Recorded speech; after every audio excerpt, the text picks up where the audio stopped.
After you all four gather yourselves up, Alex, there was something you wanted to do? Yeah, I take the scraps of wood and metal from the giant heap of boxes and make the poor beggar a wheelchair. Roll an intelligence check. Bro helps the poor. 21. You assemble a really shoddy wheelchair. There's not many materials to work with, but you make do as much as possible. You're able to sort of bend these metal bars into seemingly wheels, and you make a not so comfortable seat, but you make do. You present it to this beggar, and he has a expression of pure joy on his face. This is for me. Really? Yep. I put him into his wheelchair. Whee! God bless you, sir. And he's gonna vroom out of this alleyway. Bye-bye, beggar. Now, continue. What's the marching order here? Alexander's in the back. I'm in front. I'm in the middle. This thief begins to lead each of you down the hum cross, acting as your sort of guide as you pass these different alleyways, making different sharp turns. First you go forward, then you take a sharp left. You end up in almost a obtuse triangle sort of part of the alleyway as he looks around almost confused. This way. He points down the alleyway as he continues walking. Eventually, he ends up in a very, very small part of the alleyway with a single door that seems to lead down. Alright, this is where I used to live, with my wife. Though after I got paid, I did spend on it's a very lavish home. You see as the thief opens this door and begins to walk down. With each step, he begins to strike on some flint and steel, trying to ignite a flame as he ignites a torch in his hand that he grabbed from the wall. Alright, it's a little bit further down this way. You guys are still there, right? I can't hear you. Yep. Yeah, I'm cool. Yep. Alucard, what's your passive perception? Like 12.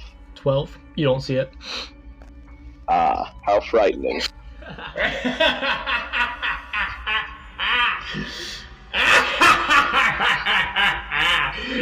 You step on a frog. Dang. No. Pity. And that's it. I'm gonna add a reverb effect to that. Did he actually step on a frog? He did actually step on a frog. Would I also accidentally step on that frog as we pass by? Yes, you would actually. You don't see it in front of you. You just hear a crushing sound as Alucard takes a step down, and then you sort of step in the same spot, and you just feel goop underneath your boot. Oh my. Eat him, Clove. I point at the frog. Galkin, as you step on the frog, you feel a sensation of you feel a sensation of his soul almost passing into your own being. Now all you gotta do is wait for synthesization. Frog! How come every time you touch something dead, it sends a shockwave into you that causes you to freeze for a moment? How come you know the inner workings of everything that he experiences? I have eyes. You're in front of him, and it's dark. Yeah, I heard a second longer squish. I heard a disembodied voice explain it. I just know, man. That's frightening. Yeah, I stop in front of it, point at the frog, and say, "Eat it, Clev. You could just imagine that he's saying no right now. Eat it, Core." Alucard, you're fully healed. It's been an hour. Core looks at the frog. Core looks at you. And his tongue just falls out of his mouth. As he just goes...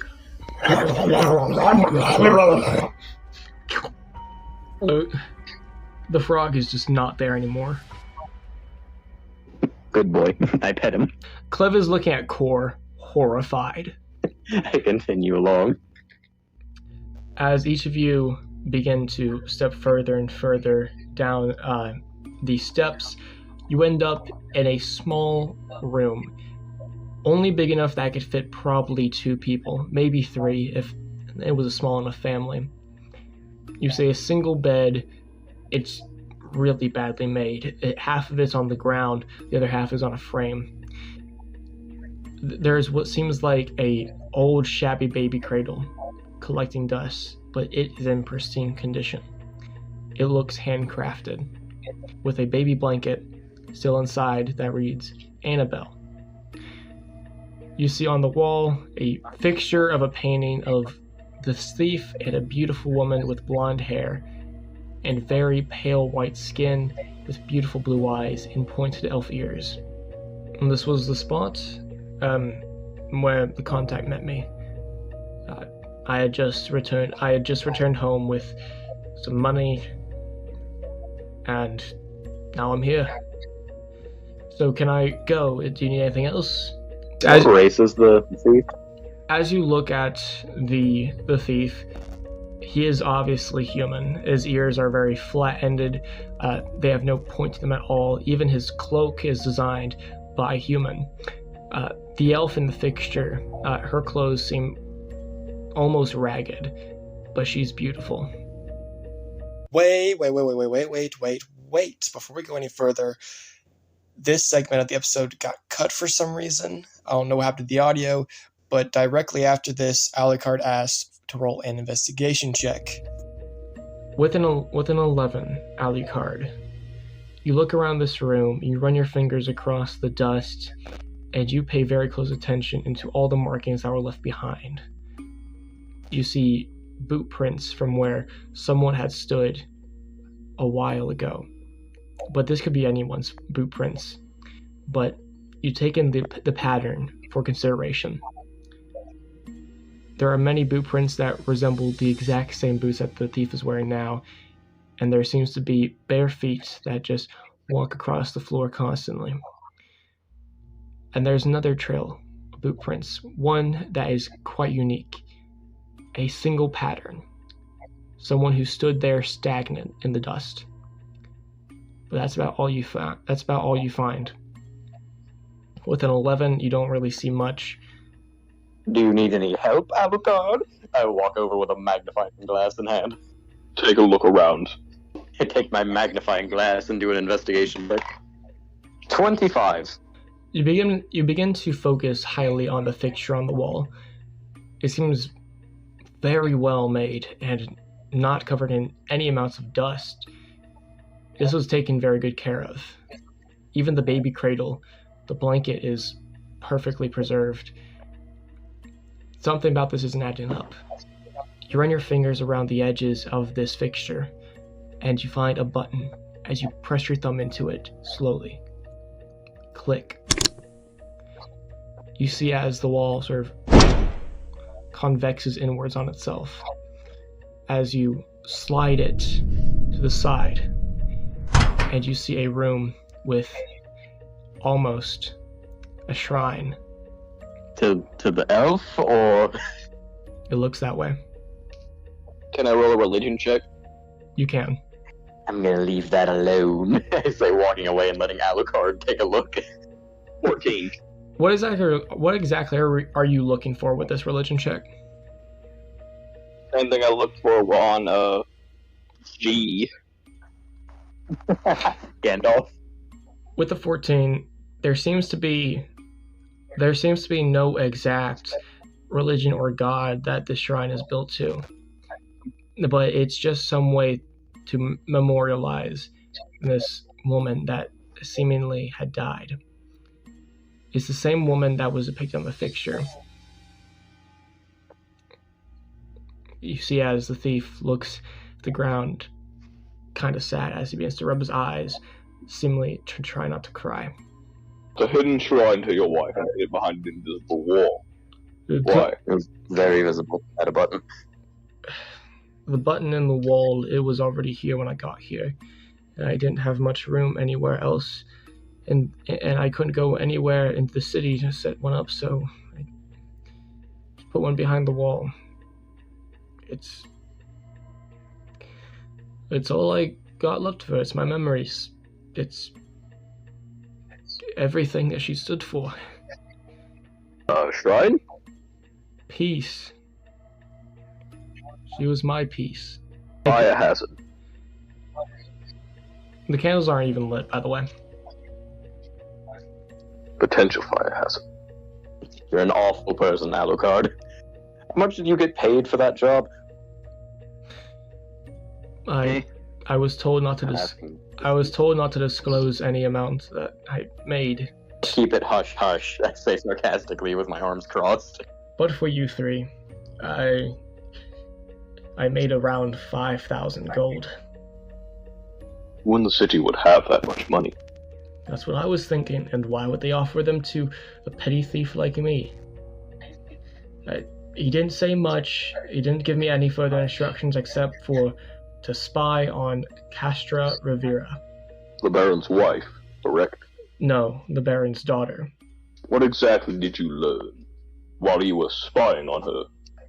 I learned her routines. I learned things that she likes to do. And that she has a little bit of a dirty secret. So if you don't know, Baron Rivera, he is a huge political figure in this side of town. He owns a little bit of the ward, a lot of the Hum Cross, and most of the Traders High Street. He is a huge political figure, and he is in control of all trade and entrance into the city and out of the city. Castra... So he knows that we're here. I guess. If he knows that we're here, there's a good chance he might have been following us. I doubt he'd do it himself. Should be on the lookout. Ha ha ha! Welcome, travelers, to Boar's Tavern Inn, the greatest inn on this side of the plains.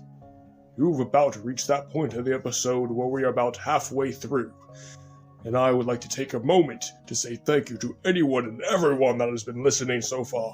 If you like what you're seeing and listening to, please consider subscribing to What a More D&D, the greatest podcast on this side of the plains. Now, what'll it be? Food or drink? Oh yeah, and enjoy the rest of the episode. Can I roll a perception check on the outside world to see if anybody's spying on us currently? I say you can roll perception with advantage, being that it's such a quiet area you're in right now, and you'll be using your hearing. 11. Galkin could also roll perception or investigation if you want to, Galkin, because of your tremor sense. 11.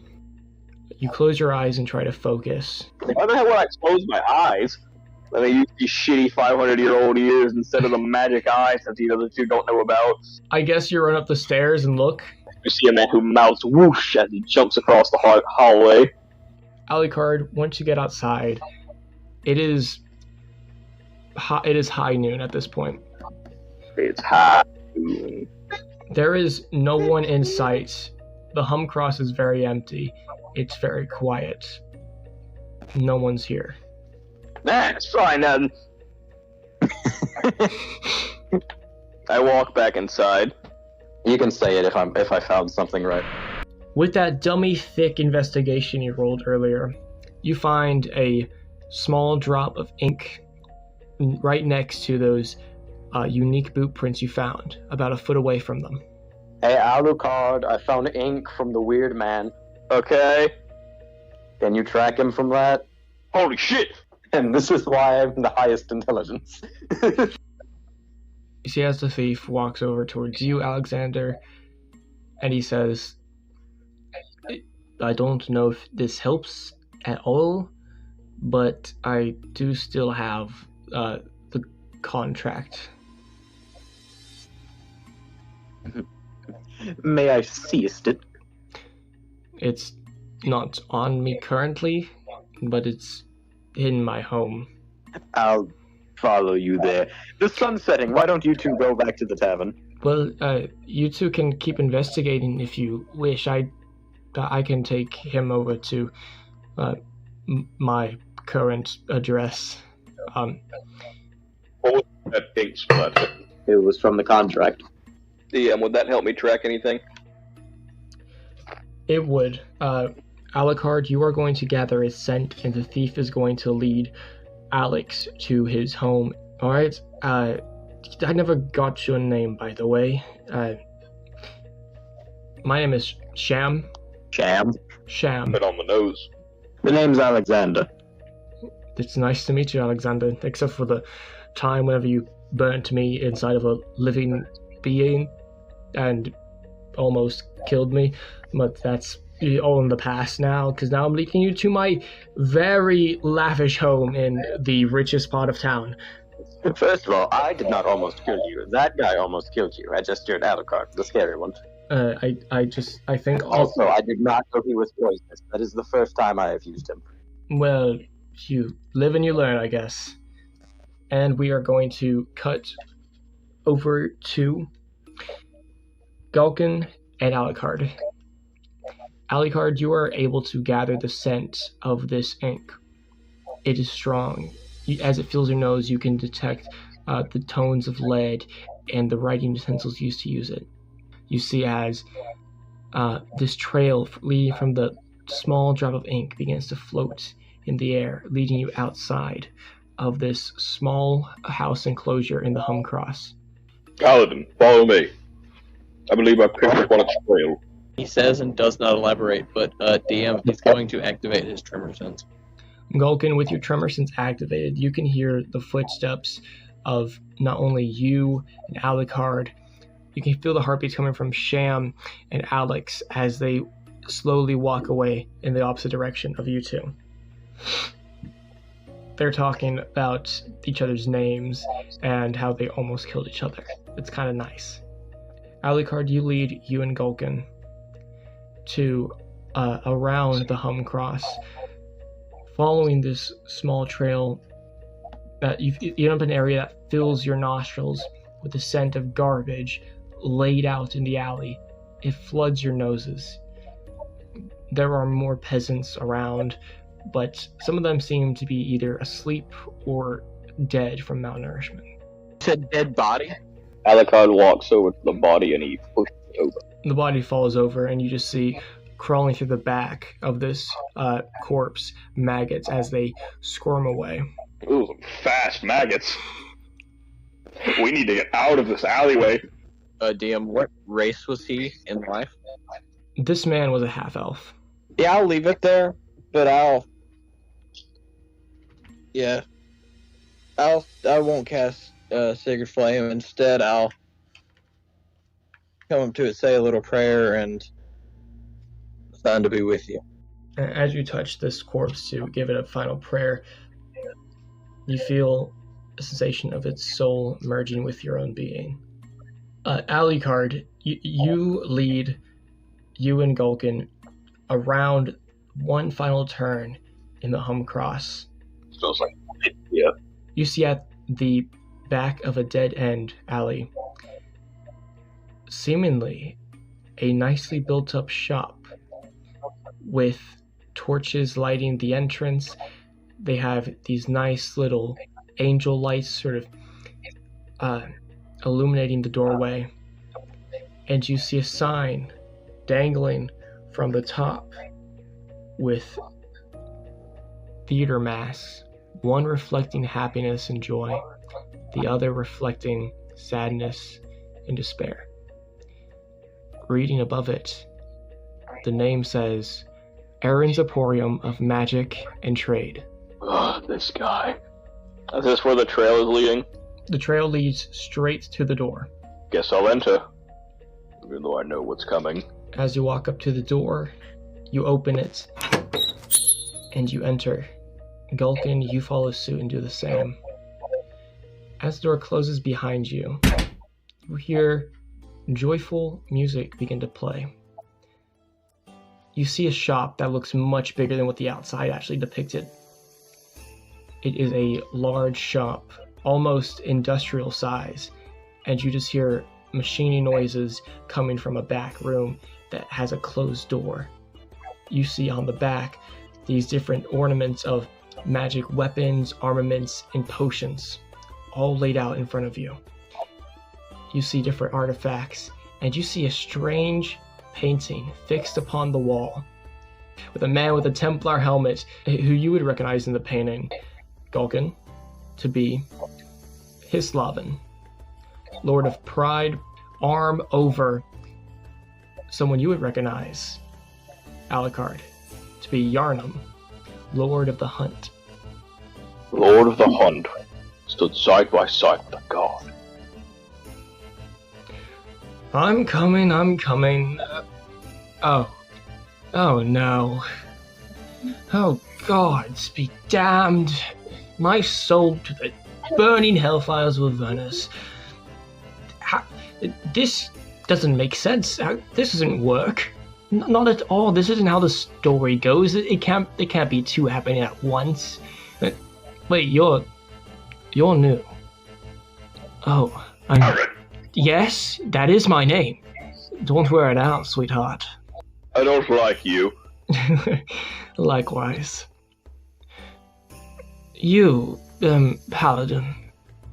What's your name? Size him up and down and look at him suspiciously. My name? It's Galkin. A last name, perhaps? Swallow it hard as I think about this. Way too hard.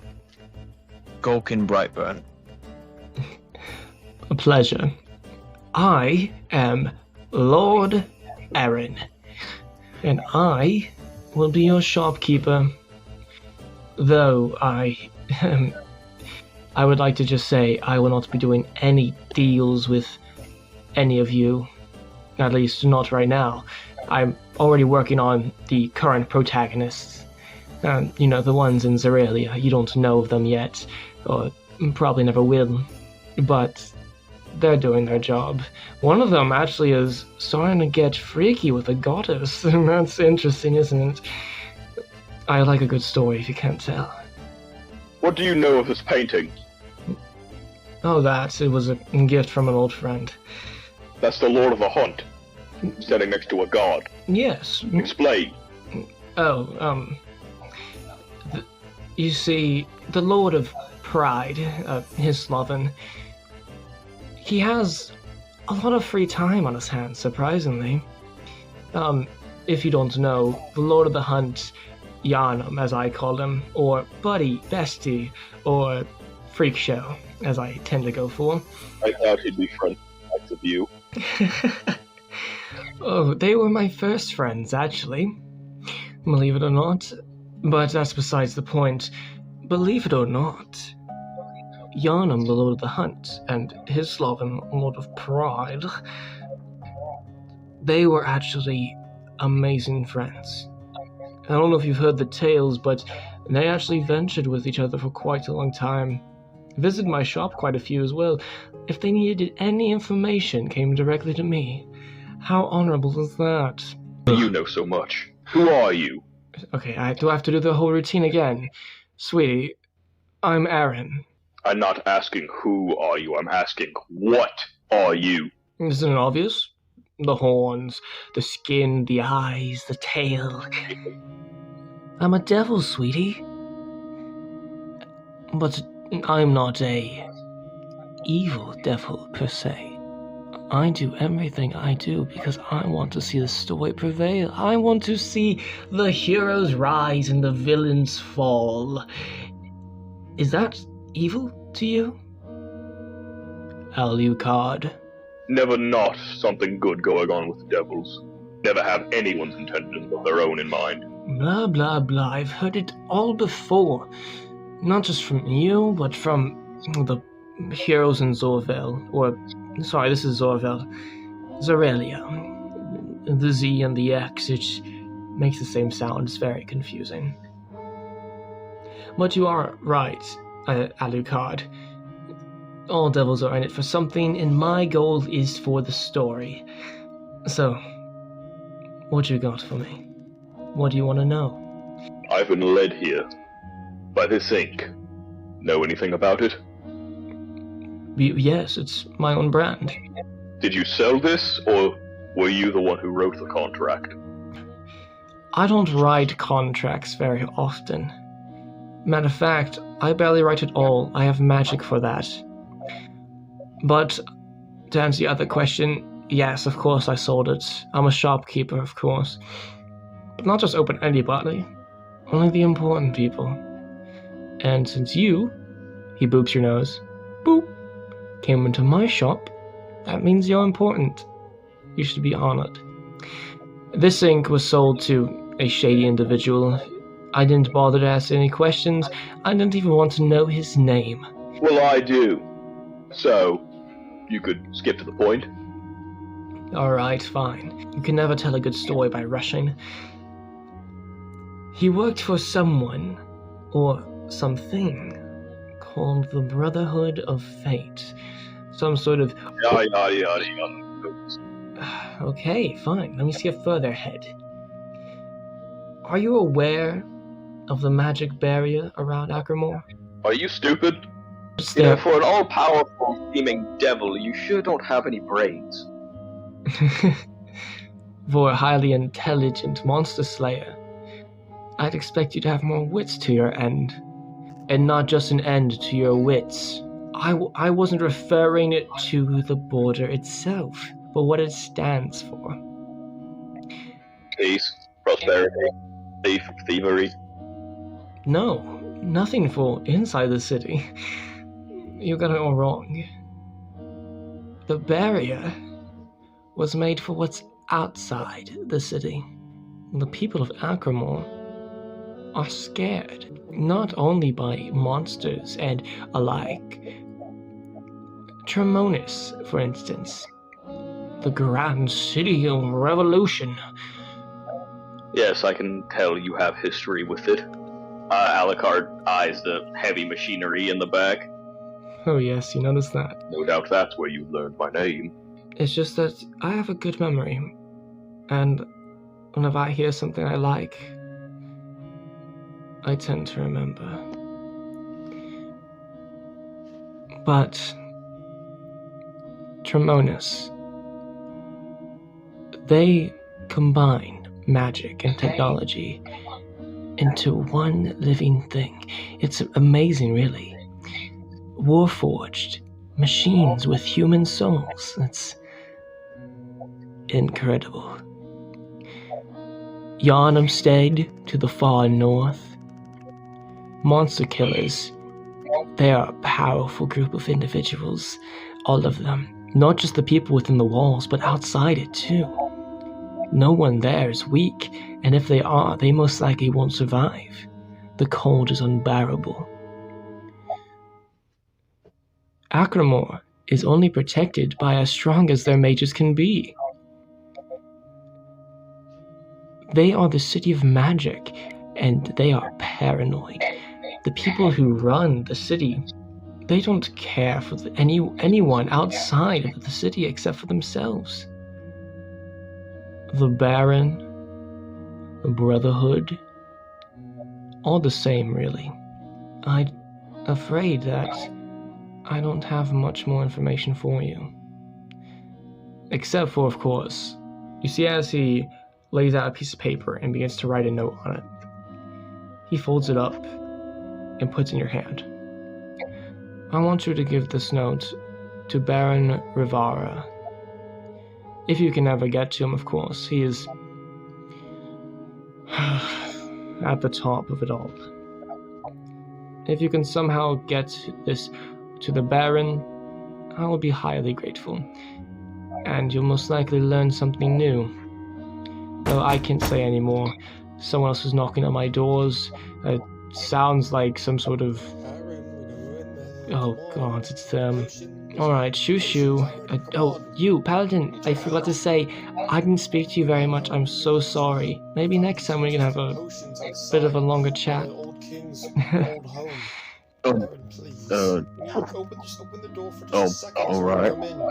Yeah. Galkin still kind of eyes him suspiciously. I you suspiciously too, Galkin. Anyway, toodaloo, I got work to do, and someone's knocking my... Stop it! I'll be right there.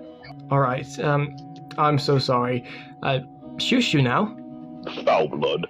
Alucard leaves. I'll leave too.